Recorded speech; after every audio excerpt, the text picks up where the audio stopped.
Araraba sharaba sore li pale baliadanta raba sori akante bene plai. Ontereva li prade caliadato zo prade veriadanta. Shabronde le fai li cadose le ninta raba shali aconta. Mele parua zeffere li cata raba shana li canderebo soli areba. Nante bene bo shali adabi ala sottomane le clant rebo shali vrante bene cainanta. Yesu rabalianante rebo. Mareva lu soli areba nente che araba li chetere sutayamanda. Shalom à tous, shalom la famille. Bien-aimés dans le Seigneur, c'est Dieu qui donne la visibilité. Mais parfois, Dieu peut utiliser un autre homme, une autre personne pour arborer la visibilité de son oint. Il y a bientôt 1 an que l'homme de Dieu, le prophète Eli Pada, a disparu des radars. Bientôt 1 an que personne n'a de ses nouvelles.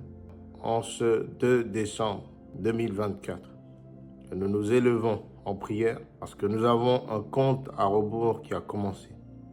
Un compte à rebours céleste dans lequel Dieu a sa main, dans lequel Dieu a établi des promesses, dans lequel Dieu également a placé des épées de Damoclès.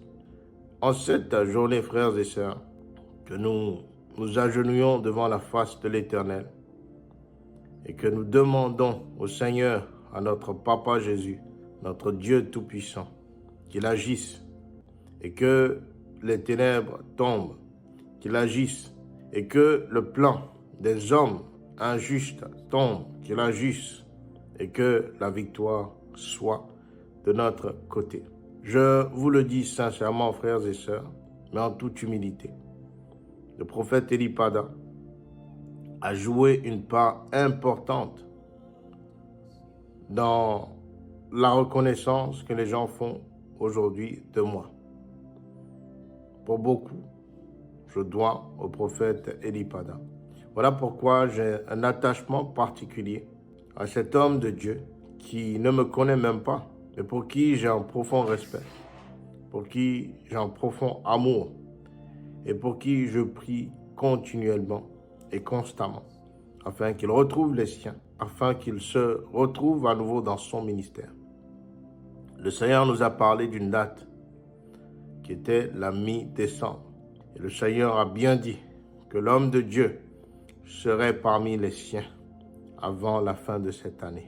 Alors, frères et sœurs, comme en toute chose, je m'accroche à la promesse de notre Seigneur Jésus-Christ.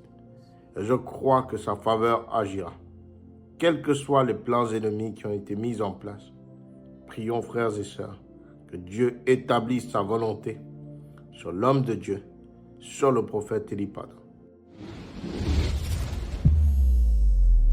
Bien-aimés, nous n'allons pas revenir encore à nouveau sur tout ce que nous savons concernant malheureusement les choses qui se passent sur les hommes de Dieu en Côte d'Ivoire. J'aimerais simplement dire ceci en ce qui concerne l'homme de Dieu, le prophète Eli Pada.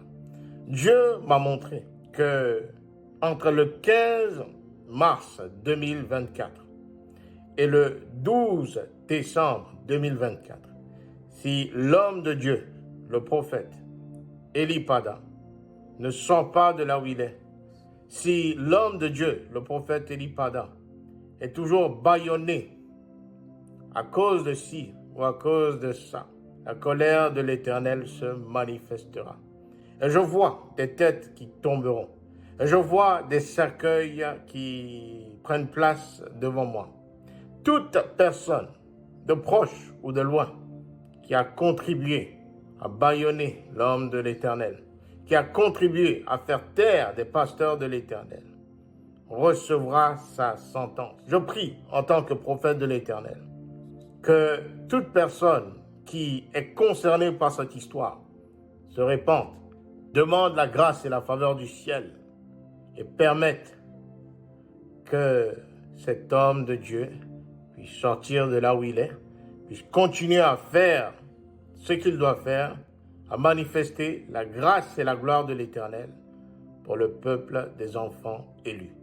Unissons-nous dans la foi. Unissons-nous dans la vérité. Unissons-nous dans la prière pour le prophète Eli Pada, pour sa famille et pour son retour imminent. La paix de l'Éternel soit avec vous. Que Dieu, en ce nouveau mois, puisse vous fortifier, puisse vous ouvrir les opportunités, puisse vous donner la capacité d'être prophétiquement aligné dans sa volonté.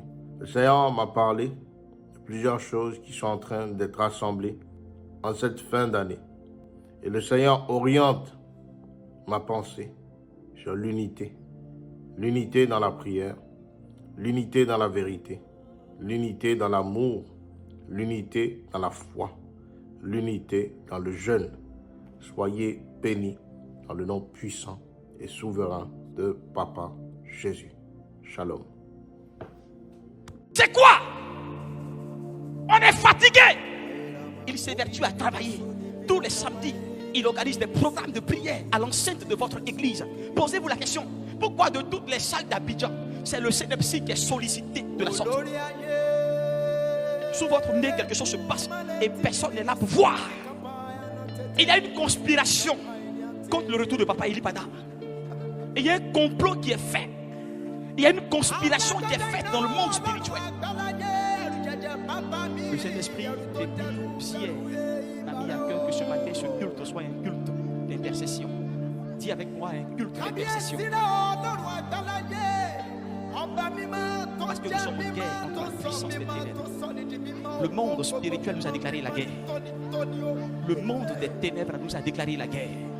Et notre devoir en tant qu'Église du Seigneur, c'est de nous lever comme un seul homme et de riposter, de prier pour que tout ce qui est fait dans le spirituel qui conteste le retour de Papa tombe dans le nom de Jésus. Alléluia. La Bible dit que tu ne peux pas entrer dans la maison de quelqu'un sans toutefois avoir pris la peine de le lier. Alors ce matin, nous allons aller dans le camp ennemi et nous allons lier tout ce qu'il a fait dans l'église, dans la nation, dans la vie de son serviteur. Alléluia. Pour que la victoire soit à notre portée dans le nom de Jésus. Exode chapitre 22, verset 18. Je lis rapidement. Exode chapitre 22, verset 18. Si c'est tombé, je lis pour rester ainsi.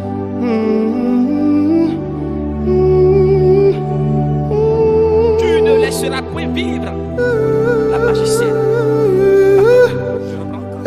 Je lis la parole de Dieu avec respect et considération.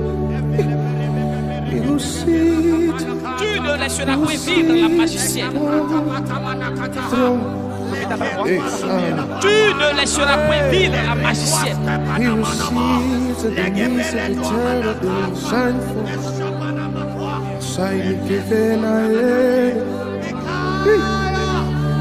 You sit in the midst of the cherubims.